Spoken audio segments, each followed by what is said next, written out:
bago makarating dito sa Kanazawa Station. Kaya, pero okay lang naman kasi nga, madali lang naman yung yung Densha. Kaysa yung pag-bus kasi ang daming Norikay. Pag may makita kayong mga bundok at saka palay dyan guys, hindi kasi kami sa sa city. Medyo malayo pa kami sa city. Galing sa city, sa Tokyo or sa mga Osaka, mga 6 hours or 8 hours yung biyahe. Pero hindi pa ako nakapunta dun guys. Yun lang mga sinasabi ng mga senpai. Kasi nagtatanong kami kung ilang oras papunta dun sa city or sa Osaka or sa Tokyo, ganun. Yun nga sabi, 6 hours to 8 hours. Pero pag gusto mong madalian dun ka sa Shinkansen, parang 3 hours lang ata or 4 hours lang. Pag ganun yung gusto mo, yung madalian na makarating dun sa city, ay nako, sinasabi ko sa inyo, malaki din yung gagastusin yung pamasahe. Kasi din yung parang sobrang mahal talaga. So, ayun na nga. Andito na kami sa Kanazawa Station, guys. Tapos, yung mga kasama ko, nakatulog sila. Parang 1 hour nga yung biyahe. Pero pag ako nagbibiyahe, hindi ako makatulog. Ewan ko ba? Kasi parang yung utak ko, maalog. So, ayun guys, pinauna ko na sa Teros kasi nga, pang ilang balik na to nila eh. Parang ako first time pa lang. So, susunod na lang tayo sa kanila. Yun na nga, kakababa lang namin. Tapos nagdesisyon na agad na mag-McDo. Diba? Parang nagbiyahe lang kami. Tapos kain agad, sure.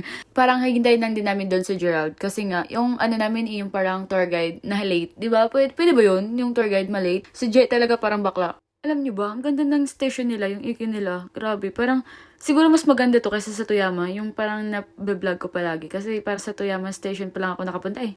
Di bale, pag mga next month siguro, makikita nyo na lahat ng station dito. Kasi, natin yan, pupuntahan natin yan. Huy, anong pupuntahan? Magsusolo travel na tayo for today's video. Kaya mo yun? Parang, siguro. Hindi ako na-inform na Rose. Ang dami palang foreigner dito. Di sana, ako yung parang pinagandaan ko yung outfit ko. Di man lang ako sinabihan, parang siya lang yung, Guys, andito na ako sa labas ng Kanazawa Station. Di ba? Sobrang ganda, sobrang Latina, opak. Guys, grabe, sobrang ganda at sobrang laki. Alam niyo bang Kanazawa is often called Little Kyoto is a treasure trove of history and culture? Did you know it's Japan top producer of gold leaf? At isa na dun yung Kanazawa. This shimmering marble known as Kimpako has been crafted here for over 400 years. 400 years? Parang sobrang ninuno na talaga to, no? Parang wala pa talaga hindi pa tayo ginawa sa ating mga pamilya or mga mama nito. Tapos ang Kanazawa ay hindi lang about sa gold. Parang it's home to Kenrakuen. Parang, kaya pala ang daming mga foreigner, ang daming mga iba't ibang lahi na pumunta dun sa yung nakikita namin, tapos nakakasalubong namin. Tapos, alam niyo ba yung Kanazawa paggabi? Sobrang ganda. Parang nasa BGC ka lang. Kagabi nga, parang experience namin ulit. Parang, dito, parang nasa BGC lang ata tayo. Kasi, sobrang ganda yung lights nila paggabi, guys. Tapos, ang daming tao. Yung mga iba-ibang lahi. Puros, doon parang mga, nasa mga foreigner. Kunti lang talaga yung mga Niyonjin dun. Halos mga foreigner andun. Parang gusto ko pumunta dun para makawit tayo ng mga afam. Huy, afam! So, ayun guys, papunta na kami sa McDo. Sobrang napagod kami sa biyahe na 1 hour. Huy, 1 hour, parang nakaupo ka lang, tapos pagod. Tapos pagbaba mo, kakain ka agad ng McDo. Diba? Parang, sino ka dyan? Ubos ang pera natin ito ngayon.